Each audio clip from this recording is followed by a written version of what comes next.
이제 저를 보시면 좋겠습니다. 예, 오늘은 스승의 주일입니다. 저에게도 중학교 때, 고등학교 때도 귀한 선생님들이 있었는데 그때는 이렇게 전화번호나 핸드폰이 없어서 지금은 연락이 잘 닿지는 않는 것 같아요. 그런데 제가 이제 목회를 시작하면서 신학교를 마치고 또 목회 현장에 나갔을 때 저를 지도해 주신 참 저는 정말 잘하는 게 별로 없고 또 별로 뭐 뛰어나지 않는데 좋은 분들을 저에게 만나게 하신 것 같아요. 청소년 교육선교에서 손종국 목사님을 만나면서 그분의 어떤 순수한 믿음과 순결한 믿음을 보게 하시고 끝까지 사역의 길에서 어려워도 포기하지 않고 가는 법을 배우게 하셨어요. 또 일산은혜교회 강경민 목사님은 나라를 사랑하는 마음이 뭔지를 저한테 알게 하셨어요. 애국가를 부르시면서도 눈물을 흘리시는 분을 제가 본 적이 없거든요. 애국가를 흘리시면서도 눈물을 흘리시더라고요. 그리고 또 그 안에 국률한 마음과 자비의 마음이 참 많으신 분이었어요. 원당교회 유선모 목사님은 원칙이 얼마나 중요한지를 저한테 알려주셨어요. 원칙을 지키는 게 얼마나 중요하고 원칙을 지키는 게 힘들지만 잘 지키면 그 원칙이 너를 지켜주고 너를 세워줄 것이다. 그 큰 교회 1700명이 모이는 교회였는데 그 큰 교회를 정말 성경적인 원칙을 세워서 지켜가는 모습을 보면서 많은 도전을 받았던 것 같습니다. 과천약속교회 설동주 목사님은 여러분 정말 대단하신 분입니다. 얼마나 대단하냐면 제가 생각할 때 대한민국에 이만큼 성실한 목회자가 있을까 싶은 만큼 대단한 분입니다. 가장 약속 시간, 정해진 시간, 또 자기가 해야 될 일을 한 번도 게을리하지 않았어요. 그냥 1년, 2년이 아니라 10년, 20년, 30년을 정말 한결같이 잊을 수 없는 건 이런 겁니다. 토요일마다 토요일 8시부터 9시까지는 예배를 위한 중보 기도 시간이에요. 그래서 교회에 뭐 특별히 다른 걸 하지 않아요. 그냥 교회 문을 열어놓고 음악을 틀어놓으면 중직자들이 나와서 또 목회자들이 나와서 기도하는 거예요. 그런데 가장 먼저 나오는 분이 담임 목사님, 설동주 목사님. 가장 늦게 가시는 분도 설동주 목사님. 심지어 자기 생일에 자녀들이 밥 사주고 밥 먹고 그 시간 밥을 다 드시고 8시까지 맞춰서 또 오셔서 기도하신 분. 오늘은 부교육자들이 다 모여서 그렇게 생겼어요. 오늘은 목사님 안 오실 거예요. 우리도 좀 땡땡이 좀 치자. 막 눈을 막 이러고 막 서로 간에 얘기를 딱 하는데 오셨어요. 오신 거예요. 자녀들 생신이라고 먼저 나가셨거든요. 분명히 안 오실 거라고 생각했는데 오셨어요. 그래가지고 입이 이만큼 나가지고 저희끼리는 그랬던 기억이 있는데 그만큼 성실하신 분이에요. 정확하시고 성실하시고 늘 9시 3분에 지나가셔요. 사무실을. 왜 3분에 지나가십니까? 그랬더니 내가 너무 빨리 지나가면 1분, 2분 늦게 온 목회자들이 미안할까봐 3분 늦게 온다는 거예요. 사랑과 평화교회 김영국 목사님은 그 헌신이 얼마나 대단한지 또 열정이 얼마나 뜨거운지 그 나이가 돼서도 학업을 놓지 않으시고 그 나이가 돼서도 비전을 잃어버리지 않으시고 아니 목사님 이제는 교회 건축도 뭐 이런 것 조금 내려놓아도 되지 않겠습니까? 지금 건축하고 빚지면 목사님 말년에 힘들고 어렵기만 하지 뭐하러 그렇게까지 하면 지금도 교회가 괜찮은데 그래도 건축과 꿈을 잃어버리지 않고 모든 걸 다 쏟아서 건축하시는 모습이 그 비전과 열정을 배우게 하셨어요. 참 좋은 분들을 만나게 하신 하나님께 감사하고 그런 분들이 저에게 스승 같은 목회자였고 지금도 모든 목사님들은 매년 연락을 하고 제가 잘 섬기고 싶지만 능력이 안 돼서 명절에 한 번 정도 그 작은 사과, 작은 과일 하나 보내드리는 게 전부인데 그래도 받으실 때마다 감사하다고 저에게 꼭 문자로 또 전화로 고맙다고 인사를 전해주시는 목사님들이 계셔서 참 좋습니다. 여러분 우리가 살면서 스승이 다 있겠지만 어떤 스승이 정말 좋은 스승일까? 저는 이런 생각이 좀 들어집니다. 공부를 잘 가르쳐 주시는 분, 인생의 방향을 알려주시는 분, 힘들 때 포기하지 않도록 격려해 주시는 분, 내 안에 있는 어떤 가능성을 보고 나를 세워주신 분. 여러분 이런 분들이 다 좋은 스승이 맞는 것 같습니다. 그런데 정말 좋은 스승은 어떤 스승일까? 여러분 정말 좋은 스승은 우리의 영혼을 하나님 앞으로 인도해 주시는 분. 나를 그리스도 앞으로 인도하시고 그리스도를 만나게 도와주십니다. 내가 잘난 줄 알고 살았는데 내가 얼마나 죄인이고 십자가의 은혜 없이는 살 수 없는 존재임을 깨닫게 해주십니다. 세상에 많은 스승들이 있지만 지식을 가르치는 스승도 있고 기술을 가르쳐 주는 스승도 있고 삶의 태도를 가르치는 스승도 있지만 정말 가장 귀한 스승은 하나님의 말씀을 가르쳐 주는 분입니다. 가장 위대한 스승은 예수 그리스도를 만나게 해주시는 분입니다. 오늘 저는 이런 제목으로 설교를 나누고 싶어서 이 한 권의 책이면 충분합니다. 이 한 권의 책, 여러분 다 예상하는 그 책, 성경책입니다. 물론 세상에 지식이 필요 없다는 뜻 아닙니다. 또 공부하지 말자 이런 얘기도 아닙니다. 기술도 필요하고 삶의 지혜도 필요합니다. 그러나 구원에 이르게 하는 것은, 죽은 영혼을 살릴 수 있는 것은 하나님의 사람으로 온전하게 될 수 있는 방법은 여러분 성경, 하나님의 말씀뿐이 없기 때문에 이 한 권의 책이 충분합니다. 사랑하는 성도 여러분, 우린 자녀에게 많은 것을 가르치고 싶어 합니다. 공부 잘하는 법, 예의 바르게 사는 법, 좋은 습관을 갖는 법, 돈을 지혜롭게 버는 법, 세상을 뒤처지지 않게 살아가는 법을 가르치고 싶어 합니다. 교회도 마찬가지죠. 우리는 다음 세대가 좋은 인격을 가진 사람이 되기를 바라고 성실하고 책임감 있는 사람이 되기를 바랍니다. 부모를 공경하고 이웃을 사랑하고 사회에 유익이 되는 사람이 됐으면 좋겠습니다. 그런데 성도 여러분, 여기서 멈추면 안 됩니다. 교회가 가지고 있는 진짜 목적은 착한 사람 만드는 게 아니고요. 교회의 목적은 단순히 예의 바른 사람을 만드는 게 아니고요. 교회의 진짜 존재 이유는, 교회 교육의 진짜 목적은, 교회가 해야 될 진짜 이유는 예수 그리스도를 만나는 일입니다. 이거 가르쳐주고 이거 전달해주고 이거 하지 못하면 교회로서의 기능을 잃어버리는 거죠. 여러분, 인생을 바르게 사는 것은 어디 가서도 들을 수 있고 좋은 강연이 있고 텔레비만 틀어도 여러분 많은 이야기가 나올 수 있어요. 그러나 구원에 이르게 하는 것은 성경뿐이 없고, 그것을 가르칠 수 있는 것은 교회뿐이 없고, 할렐루야.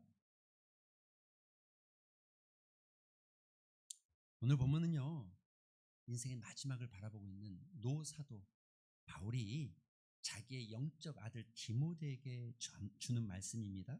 디모데후서는 바울이 감옥에 있을 때 죽음을 앞두고 있었습니다. 마지막 편지 같은 이야기고 인생의 마지막 시간 유언 같은 이야기죠. 인생의 마지막을 바라보는 사도가 자기의 사랑하는 제자에게 남긴 유언과 같은 이 한 말씀.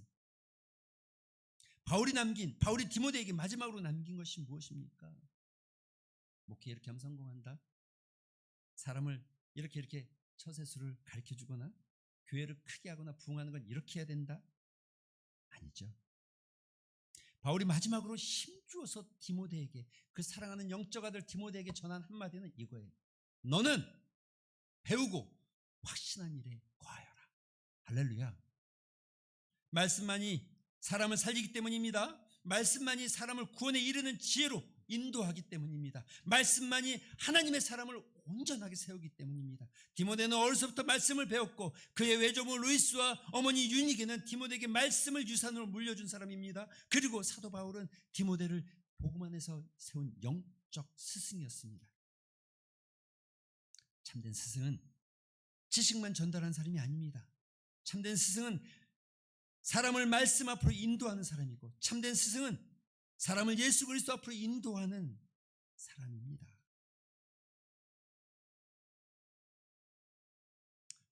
그래서 이 말씀이 얼만큼, 이 성경이 얼만큼 우리에게 필요한지, 어떤 것인지, 이 한 권의 책이 왜 충분한지 오늘 말씀을 통해서 살펴보고 싶습니다.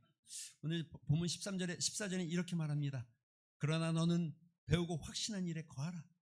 너는 내가 누구에게서 배운 것을 알며, 여기 중요한 표현이 이겁니다. 여러분, 이겁니다. 그러나 너는입니다. 이렇게 시작해야 됩니다. 이 단어가 중요한 거예요. 그러나 너는. 왜 이렇게 표현하고 있을까요?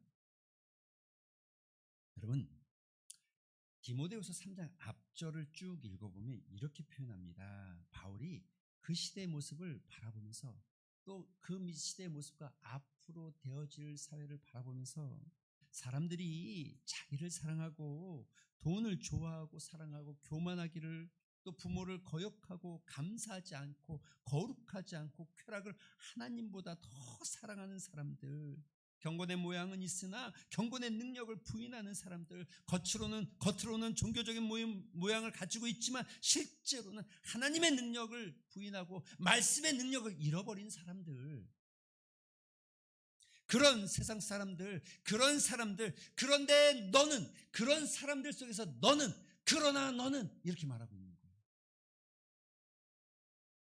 세상은 이렇게 가지만, 그러나 디모데야, 너는 세상이 그렇게 흘러가도 너는 그렇게 살지 않기를 바라는 유언과 같은 메시지라는 거죠.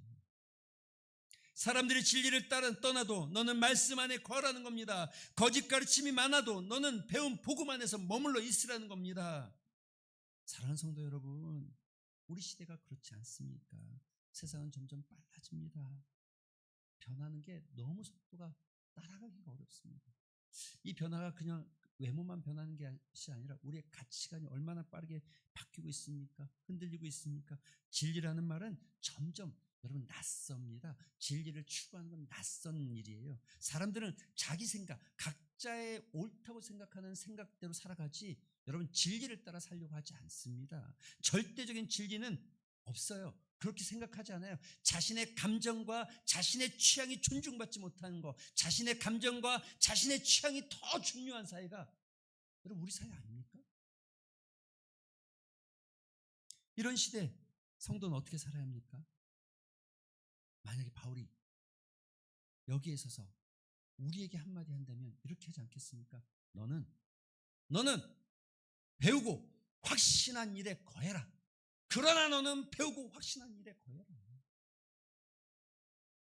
여러분, 거하라는 말이 무슨 말입니까? 여러분, 이 중요한 단어죠. 말씀은 잠깐 듣고 지나가는 정보가 아닙니다. 말씀은 시험을 위해서 외우는 지식이 아닙니다. 말씀은 어려울 때 꺼내 쓰는 비상약도 아닙니다. 말씀은 우리가 머물러야 될 영혼의 집입니다.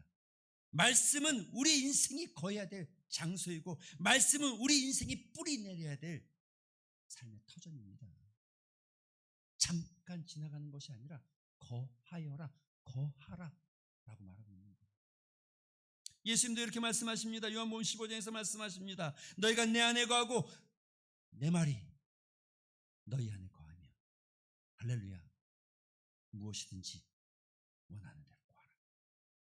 신앙은 잠깐 감동받는 것이 아닙니다. 신앙은 잠깐 말씀을 잠깐 듣고 감동하는 것이 아닙니다. 말씀이 내 안에 머물고 내가 말씀 안에 머물기를 위해서 몸부림치는 게 그런 신앙생활입니다. 바울은 사랑하는 디모데를 향해서 영적 스승의 입장에서, 영적 아비의 입장에서 그 말세 때에 각자 자기의 소견대로 옳게 살아가는 그때 너는 세상의 소견대로 살지 말고 배우고 확신한 일에 거하기를. 디모데는 말씀을 배웠습니다. 그리고 그 배운 말씀에 확신하게 되었습니다. 믿음은 아무것도 모르는 무지 위에 세워지는 것이 아닙니다. 믿음은 하나님의 말씀을 배우고 그 말씀을 깨닫고 그 말씀을 붙드는 데서 자라납니다.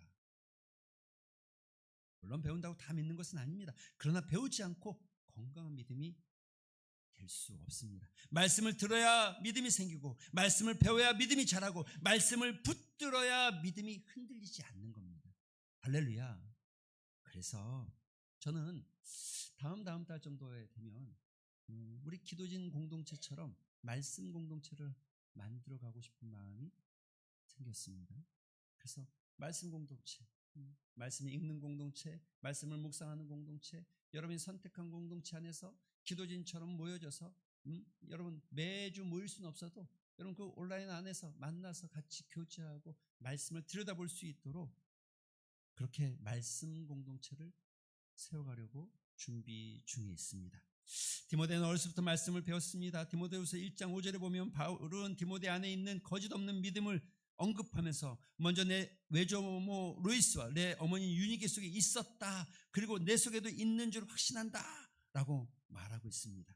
디모데의 믿음은 어느 날 갑자기 생겨난 것이 아닙니다. 그의 어린 시절부터 말씀을 가르친 사람들이 있었습니다. 할머니가 있었고 어머니가 있었습니다. 그리고 영적 사도인, 영적 스승인 사도 바울이 있었습니다. 이들은 디모데에게 단순히 성경 지식만 전달한 것이 아닙니다. 그들은 말씀을 믿고 말씀을 따라 살며 말씀의 길을 디모데에게 보여주고 인도한 사람들이죠. 사랑하는 성도 여러분, 스승이 된다는 게, 어른이 된다는 게, 목회자가 된다는 게, 또 교회의 직분자가 된다는 게 여러분 왜 어렵습니까? 우리에게 맡겨진 일이 어렵습니까? 우리가 해야 될 일이 어려워서 그게 어려운 것일까요? 아닙니다. 스승이 되기 어려운 것, 부모가 되기 어려운 것, 직분자가 되기 어려운 것, 목회자가 되기 어려운 것은 그 말씀을 붙잡고 살아가야 되고 본을 보여야 되기 때문에 가르침은 그런 거죠. 여기 지금 외조모 어머니의 가르침은 입술의 가르침이 아니고 그들은 말씀을 믿었고 말씀을 따라 살았으며 말씀의 길로 디모데를 인도했던 분들이죠.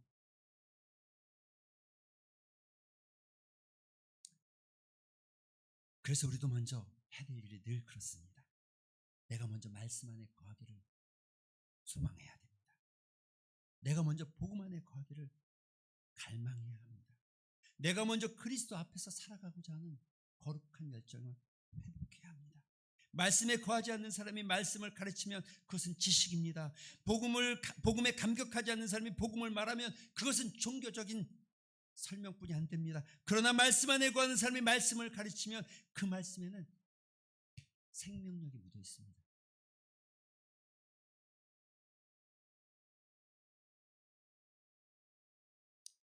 사랑하는 성도 여러분, 말씀을 알고만 있습니까? 아니면 말씀 안에 거하고 있습니까? 복음을 설명할 수 있습니까? 아니면 복음으로 살아가고 있습니까? 여러분, 오늘은 스승의 주일입니다.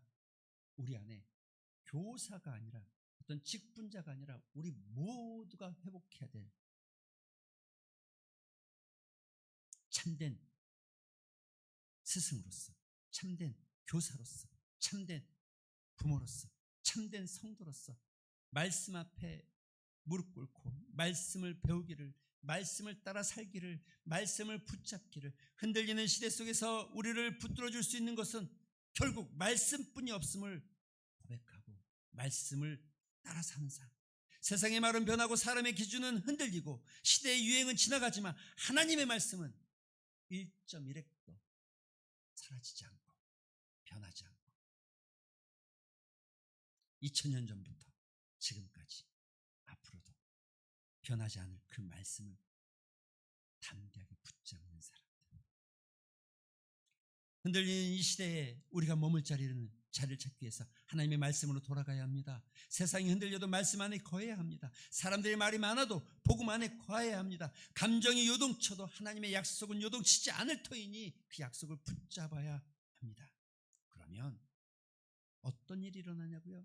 여러분, 오늘 본문은 이렇게 말합니다. 또 어려서부터 성경을 알았나니 성경은 능히 너로 하여금 그리스도 예수 안에 있는 믿음으로 말미암아 구원에 이르게 하느니라. 아멘. 여기 중요한 단어가 이거예요. 성경은 능히, 할렐루야, 능히.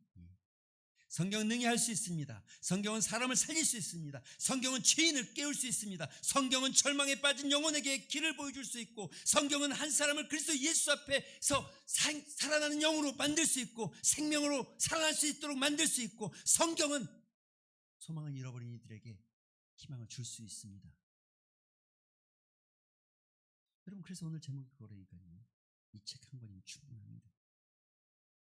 물론 우리는 세상에 공부가 필요 없다는 건 아니죠. 다른 책 읽어야 되죠. 학문도 지식도 기술도 필요합니다. 우리가 배워야 합니다. 공부해야 됩니다. 자녀들도 성실하게 배워야 합니다.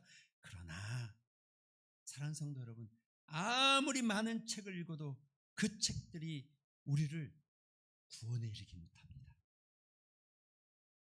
아무리 많은 지식을 쌓아도 그 지식이 우리의 죄를 씻지는 못합니다. 아무리 많은 학식을 받아도 그것이 우리를 하나님 앞에서 의롭다고 인정받지 못하게 합니다.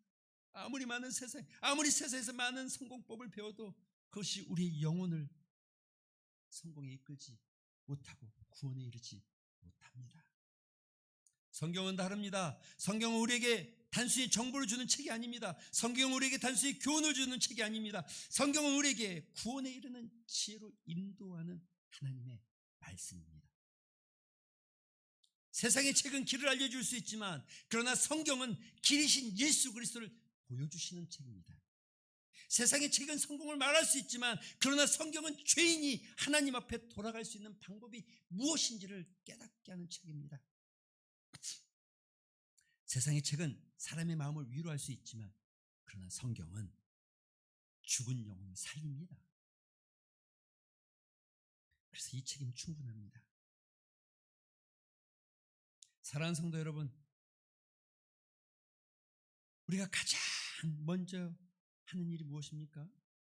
성경은 우리 자신을 보게 합니다. 성경을 통해서 우리가 가장 먼저 깨닫게 되는 것은 성경이 우리 자신을 보게 합니다.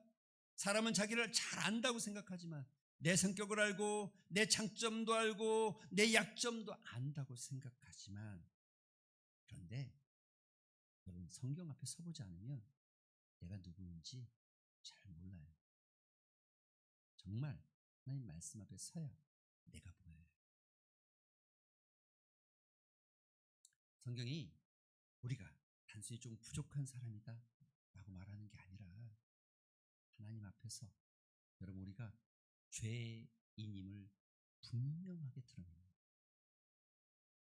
성경은 내가 조금 더 노력하면 괜찮은 존재가 된다라고 말하지 않습니다. 은혜가 아니면 살 수 없는 존재임을 알게 합니다. 성경은 내 안에 선한 가능성이 있는 것이 아니라 하나님을 떠나 자기 자신을 왕으로 삼고 살아가는 깊은 재성이 있음을 드러내게 하고 깨닫게 합니다. 여러분 이런 얘기는 불편한 거예요. 왜요? 불편하죠. 그런데 그 불편함이 은혜입니다. 할렐루야. 그 불편이 은혜입니다. 의사가 병을 정확히 진단하지 않으면 환자를 치유할 수 없습니다. 성경이 우리 인생을 사람을 정확하게 진단하고 파악하지 않으면 구원에 이를 수 없죠. 성경이 우리의 죄를 드러내는 것은 우리를 무너뜨리기 위해서가 아닙니다. 예수 그리스도 앞으로 인도하기 위한 하나님의 은혜의 방편입니다.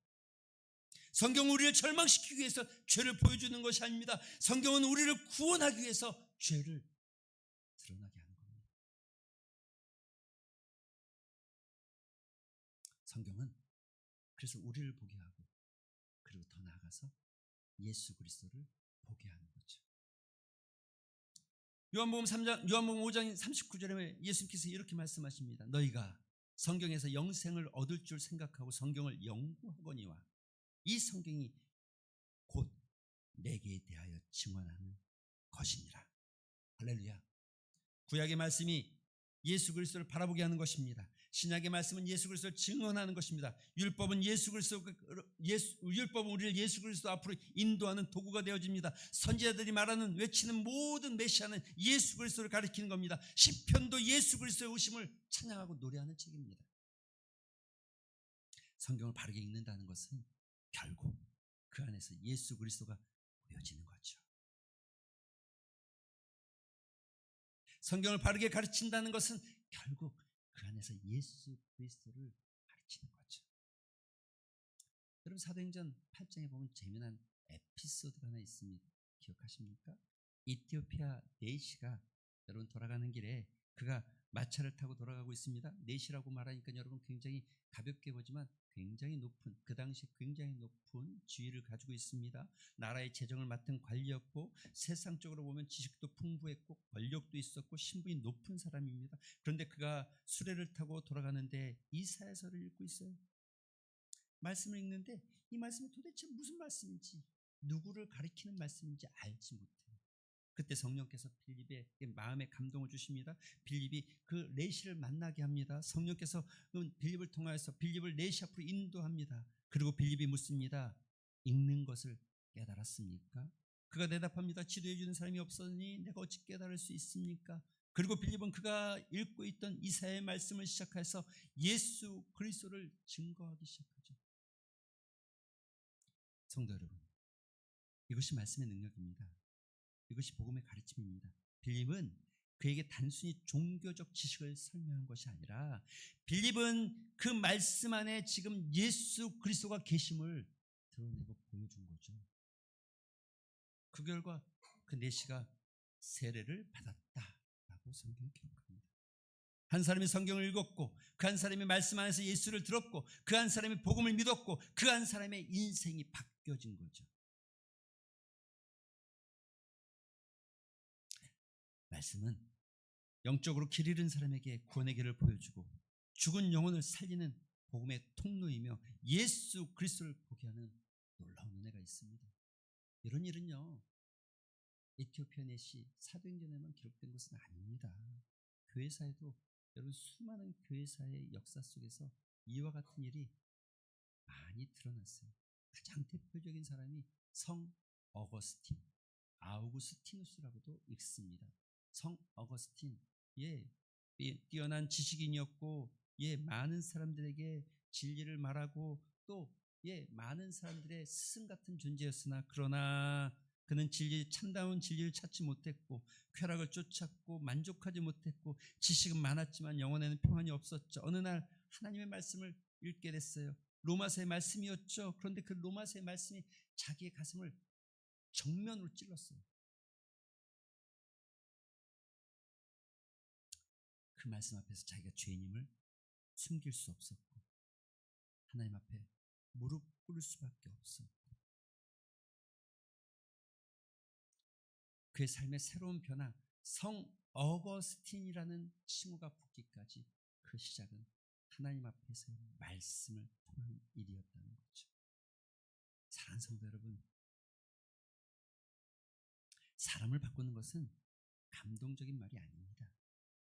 좋은 조언이 아닙니다. 세련된 철학이 아닙니다. 하나님의 말씀입니다. 하나님의 말씀만이 사람을 고칠 수 있고 사람을 바꿀 수 있는 줄로 믿습니다. 우리가 오늘 스승의 주일로서 우리의 사명은 단지 좋은 정보를 전달하는 사람이 아니라 또 단지 우리가 지식을 전달하는 사람이 아니라 우리의 사명은 사람들을 하나님의 말씀 앞으로 인도하는 것이고 복음 앞으로 인도하는 것이고 예수 그리스도 앞으로 인도하는 것이고 그들이 말씀을 듣게 하고 그들이 말씀을 보게 하고 그 말씀 안에서 자신을 보게 하고 그 말씀 안에서 예수 그리스도를 보게 하는 것, 이것이 지금 우리에게 필요한 일이겠죠. 부모는 자녀에게 세상 살아가는 지혜가 아니라 하나님의 말씀을, 교사는 아이들에게 예의만이 아니라 따뜻하게 사랑해 주는 것이 전부가 아니라 그들 안에 예수 그리스도를 전가하는 것. 성도는 이웃에게 친절만 베푸는 것이 아니라 친절에서 멈추어서는 안 됩니다. 기회가 주어질 때 복음을 들려주어야 하는 거죠. 왜냐하면 믿음은 들음에서 나기 때문이죠. 들음은 그리스도의 말씀으로 말미암는 것이고, 성경은 능히 우리를 그리스도 예수 안에 있는 믿음으로 말미암아 구원에 이르게 하는 충분한 책입니다. 또한 이 책은 오늘 본문에 보니까 이렇게 말합니다. 모든 성경은 하나님의 감동으로 된 것으로, 감동으로 됐다. 감동. 하나님께서 숨을 불어 넣으셨다는 겁니다. 성경은 단순히 사람의 어떤 종교적 경험을 모아놓은 책이 아니라 하나님께서 친히 말씀하시고 숨을 불어 넣어서 기록한 책이라는 거죠. 그래서 그 책은 교훈하는 거예요. 진리가 무엇인지를 교훈합니다. 책망, 죄가 무엇인지를 책망합니다. 바르게 함, 그렇죠. 잘못된 길에서 돌이키는 방법이 무엇인지, 어떤 것이 잘못된 것인지를 알게 합니다. 의로 교육합니다. 하나님 앞에서 의로운 삶을 살아갈 수 있도록 가르칩니다. 그리고 우리를 온전하게 만드는 책. 말씀은 우리를 고칩니다. 그것이 은혜입니다. 말씀이 나를 책망하는 것은 하나님께서 나를 버리지 않으셨다는 뜻입니다. 말씀이 나를 찌른다는 것은 하나님께서 나를 살리시려는 하나님의 사인입니다. 말씀이 나를 불편하게 하는 것은 하나님께서 내 안에서 내 죄를 수술해내고 있는 과정 아닐까요? 여러분, 우리 이 말씀 기억하잖아요. 히브리서 4장 12절. 하나님의 말씀은 살아있고 활력이 있어. 좌우의 날쌘 어떤 검보다 예리하고. 믿으십니까? 하나님의 말씀은 살아있습니다. 하나님의 말씀은 활력이 있습니다. 우리의 생각과 우리의 마음을 찌르고 쪼개고 우리를 변화시키고 우리를 수술시키고 완고한 마음을 부드럽게 만들고 교만한 마음을 겸손하게 만들고 절망에 빠진 사람에게는 소망을 심어주고 죄 가운데 있는 사람에게는 회개의 영을 부어주시고 죽었던 영혼이 살아나게 하는 것.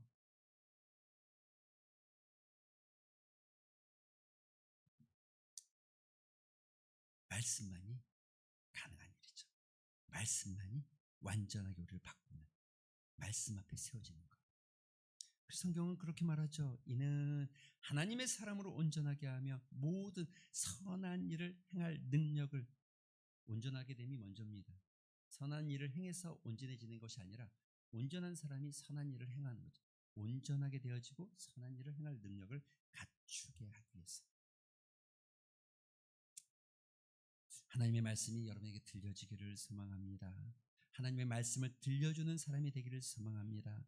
그 하나님의 말씀이 우리를 교훈하고 책망하고 바르게 하고 의로 교육하여 우리가 이 땅 가운데 하나님의 사람으로 온전해져서 선한 일을 감당하는 주의 자녀들이 되기를 주님의 이름으로 축원드립니다. 말씀을 생각하면서 한번 적용할 질문을 좀 만들어 봅니다. 여러분 들으시면서 깊이 생각하셨으면 좋겠어요. 여러분, 우리는 나는 성경을 충분한 말씀으로 믿고 있습니까? 아니면 세상의 말과 사람의 방법을 더 의지하고 있지는 않습니까? 나는 말씀을 알고만 있습니까? 아니면 말씀 안에 거하기를 몸부림치고 있습니까? 나는 자녀와 다음 세대에게 세상 지혜만 가르치고 있습니까? 아니면 구원에 이르는 지혜를 가르치고 있습니까? 나는 성경을 도덕 교훈으로만 보고 있습니까? 아니면 그리스도께로 인도하는 복음의 말씀으로 보고 있습니까? 이번 주 내가 하나님의 말씀으로 격려하고 위로하고 복음을 전해야 할 사람은 누구입니까? 오늘 이 물음 앞에 우리 이렇게 함께 기도했으면 좋겠습니다. 하나님, 말씀 안에 거하는 성도가 되게 도와주시옵소서. 다음 세대들을 말씀으로 가르치는 교사와 우리 모두가 되게 하여 주시옵소서. 믿음의 가정이 세워지게 도와주시옵시고 은혜를 부어 주시옵소서. 복음을 전하는 성도들 되게 하여 주시옵소서. 이런 믿음의 기도의 제목을 가지고 말씀을 생각하면서 합심하여 한번 기도하는 시간 같습니다.